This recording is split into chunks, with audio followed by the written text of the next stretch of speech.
आम आवाम को सब्ज़ी महंगी क्यों मिलती है? कौन सा बड़ा माफिया है इसके पीछे? आज हम जानते हैं इसके पीछे वो कौन से अनासर हैं जिनके बायस शहरियों को सब्ज़ी महंगी खरीदना पड़ती है। मैं हूं आपका मेज़बान उसामा आरिफ। मेरे साथ मौजूद हैं तलहा अशरफ। आपके सामने लेकर आए हैं सच्चाई। जी तलहा, आम तासुर ये है कि सब्ज़ी की कीमतों में अचानक इजाफा हो जाता है। इसकी क्या बुनियादी वजूहात हैं? देखिए, इसके कई अनासर हैं। कई बार फसल की कमी होती है, बीमारियां फैल जाती हैं, कोई कुदरती आफत भी आ जाती है। लेकिन डिपार्टमेंटल तौर पे अगर देखा जाए तो कई ऐसे अनासर हैं, जैसे आड़ती हैं, मिडल मैन है। हम्म। किसान को उतना फ़ायदा नहीं होता जितना जो बीच में कमीशन खाने वाले अच्छा। लोग होते हैं, खुद साख्ता तौर पे इसकी कीमतें बढ़ा देते अच्छा। हैं।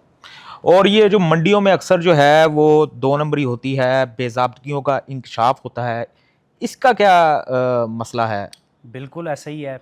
कई बार देखने को मिलता है कि सप्लाई पीछे से अच्छी खासी आ रही होती है, हम्म। लेकिन मंडियों तक पहुंचती ही नहीं है, पीछे ही रोक लिया जाता है। हम्म। फिर एक अफ़वाह फैलाई जाती है मंडी के अंदर कि जी फ़लाँ सब्ज़ी या हम्म। फ़लाँ कोई एक आइटम है, हम्म। वो उसकी शॉर्टेज हो गई है। जब शॉर्टेज होती है तो डिमांड एंड सप्लाई का रूल इस्तेमाल होता है, और जब जैसी सप्लाई कम होती है तो हम्म। डिमांड बढ़ जाती है। हम देखते हैं कि किसान और ख़रीदार के दरमियान का जो फ़ासला है, उस फासले के दरमियान जो आम आदमी तक जो सब्ज़ी पहुंचती है उसकी कीमत किसान से ख़रीदार तक इतनी महंगी हो जाती है। बिल्कुल, बिल्कुल। तो ये इसका क्या जो वजह हो सकती है इसकी? देखें उसामा भाई, ये सवाल आपने जो किया ना, किसान जब फसल उगाता है ना, हम्म। किसान को प्रॉफिट उतना नहीं मिलता जितना जो बीच वाले लोग कमाते हैं। अब वो कैसे कमाते हैं?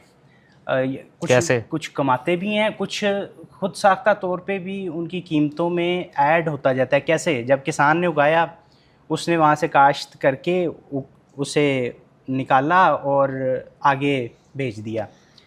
अब जो आड़ती उससे लेगा या बीच में मिडल मैन उससे हम्म। लेगा, वो ट्रांसपोर्ट करता है। ज़ाहिर सी बात है, अगर लाहौर के अंदर आना है, मंडी तक यानी कि पहुँचना आपके है। कहने का मकसद है कि ट्रांसपोर्ट फेयर्स भी इसके अंदर ऐड हो जाते हैं और ये पेट्रोलियम मसनूआत की कीमतों पर भी उसका भी फ़र्क पड़ता ये है। फिर कई डिपेंडेंट है। बार ऐसा होता है कि रास्ते में गाड़ियों को चालान होते हैं, ट्रक वालों को चालान होते हैं, वो चालान भी उसके अंदर ऐड हो वो जाते हैं। चालान के बाइस जो जी, है वो अपनी कीम वो उसको मैनेज जो वो है सारे पैसे जो हैं वो आखिरी बंदे ने देने हैं जिसने खरीदने हैं। वो हो। अच्छा, सरकारी नरखनामों में भी एतराज़ात सामने आए हैं, तो इसके बारे में देखें, क्या कहेंगे? सरकारी जो नरफ़नामा है ना, वो बनना तो ये चाहिए कि वो पहले रेट लें, मार्केट से लें रेट। सब्ज़ी की डिमांड सप्लाई देखें, हम्म। मंडी में देखें कि क्या रेट मिल रहा है अच्छा। पीछे से, उस हिसाब से बनना चाहिए। लेकिन होता ये है कि सर्वे जो है वो मुकम्मल नहीं होता, ऑन ग्राउंड रियलिटीज़ का पता ही नहीं होता, जिनकी ड्यूटीज़ लगाई जाती हैं हम्म। वो काम करते ही नहीं हैं अच्छे तरीके से। कई बार हमें ऐसा पता चलता है कि ओपन मार्केट में जो नरफ़नामा दिया गया है, आलू की कीमत 20 रुपये फ़ी किलो है, अच्छा। 20 रुपये फ़ी किलो बेचना है। लेकिन जब हम मंडी में जाके उसका रेट पूछते हैं तो वो 40 रुपये मंडी से मिल रहा होता है। तो वो कैसे आप सोच सकते हैं कि यानी छोटा कि दुकानदार 40 का खरीद के 20 का 22 का बेचेगा? यानी कि ये सरकारी नरखनामे जारी करने से पहले ग्राउंड रिसर्च नहीं की जाती। नहीं की जाती, बिल्कुल नहीं की जाती, अच्छे तरीके से नहीं की इसकी जाती। वजह से जो है वो दुकानदारों का शिकवा होता है कि हुँ, सरकारी रेट लिस्ट जो है ना, उस पे इसको जो है वो एक प्रॉपर तरीके हाँ, से थ्रू प्रॉपर बिल्कुल, रिसर्च बिल्कुल, करके मंडियों से भी चेक करके दिखाया जाए। कोई अच्छा, शक देखा नहीं। जाता है कि कार्रवाइयों के दौरान कार्रवाइयाँ जो होती हैं ये हमेशा छोटे दुकानदारों पर होती हैं और बड़े दुकानदार इससे बच जाते हैं, महफूज रह जाते हैं। ये बिल्कुल इस ऐसे ही। पे क्या कहेंगे आप? देखें, जब भी कोई कानून लागू होता है ना, तो सबसे पहले वो छोटे दुकानदार को पकड़ते हैं, अच्छा। ताकि उनको रेजिस्टेंस नहीं मिलती ना आगे से। अच्छा। जब भी कोई महकमा कार्रवाई करता है तो वो ये सोचता है कि हमें वो काम करना है कि जिसमें आगे से रेजिस्टेंस ज़्यादा ना मिले। हम्म। इस वजह से छोटे दुकानदार फंस जाते हैं। मंडियों में जो बड़े मगरमच्छ बैठे हुए हैं, उन तक हाथ नहीं पहुंचता। अच्छा, ट्रांसपोर्ट वगैरह भी भारी चालानों की वजह से भी इनके कीमतों में इजाफा रहता है। और जो मेजर आपसे मैं जो इसका जो मेजर इम्पैक्ट पड़ता है वो ज़ख़ीरा अंदोज़ी की वजह से पड़ता है। ज़ख़ीरा अंदोज़ी के ज़ख़ीरा बारे में क्या अंदोज़ी कहना जो है चाहेंगे? ना, वो सबसे बड़ी वजह अगर आप कहें ना, तो वो सबसे बड़ी वजह यही है कि जिसकी वजह से कीमतें बढ़ती हैं। इसका इम्पैक्ट कैसे मैं पड़ता है इसके बताता हूँ ऊपर? आपको। जब किसान ने चीज़ फसल उगाई, हुँ, उसने हुँ। बेच दी आगे। अब खुद साथ साथ खुद साख्ता तौर पे कमी की जाती है किसी भी प्रोडक्ट की, वो चाहे जो भी चीज़ हो, मंडी में पहुंचने से पहले ही उसको रोक लिया जाता है कुछ देर के लिए, ताकि मंडी के अंदर एक हाइप क्रिएट हो जाए कि वो फलां चीज़ जो है वो कम हो गई है।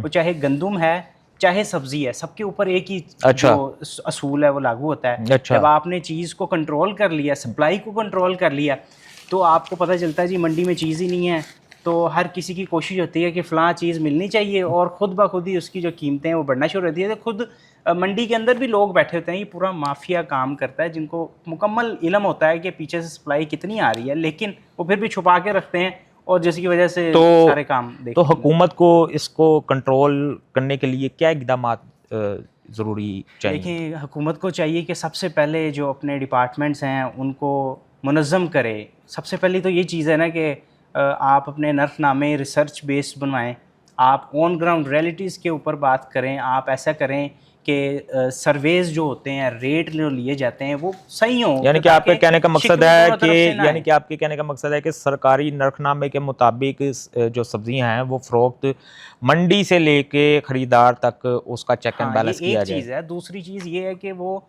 सप्लाई को मैनेज करें। सप्लाई अगर मैनेज रहेगी तो कोई रेट को ऊपर नीचे नहीं कर सकेगा। और मेरा आखिरी सवाल आपसे ये है कि इस सब का ज़िम्मेदार कौन है?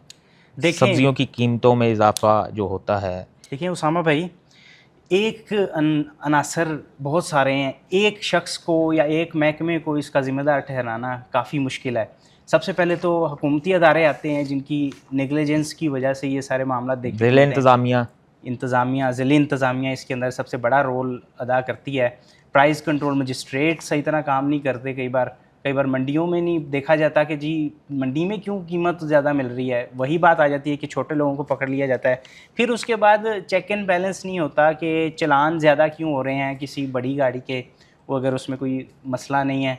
फिर पीछे से जो सप्लाई आ रही है उसको किसने कंट्रोल कर लिया है, ये सप्लाई का महकमा पूरा है, पूरी इसके अंदर इसे सेक्रेटरी है, फिर काफ़ी मामला है, लेकिन नहीं कोई देखा नहीं जाता।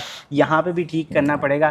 फिर उसके बाद आती है बारी आम शहरियों की, आम लोगों की, जिसमें बीच में मिडल मैन भी शामिल हैं और दूसरे लोग भी शामिल हैं। कई बार ऐसा भी होता है ना कि हमने तो यहाँ पे बात कर दी है कि पीछे से सारी चीज़ें कंट्रोल, कई बार दुकानदार खुद भी डंडी मार जाता है। नाजरीन, सब्जियों का मसला एक दुकानदार या एक बाज़ार का नहीं बल्कि पूरे एक निज़ाम का मसला है। जब तक मंडियों से मार्केट तक शफाफियत नहीं आएगी, अवाम महंगाई के बोझ तले दबती रहेगी। मज़ीद इजाज़त दीजिए।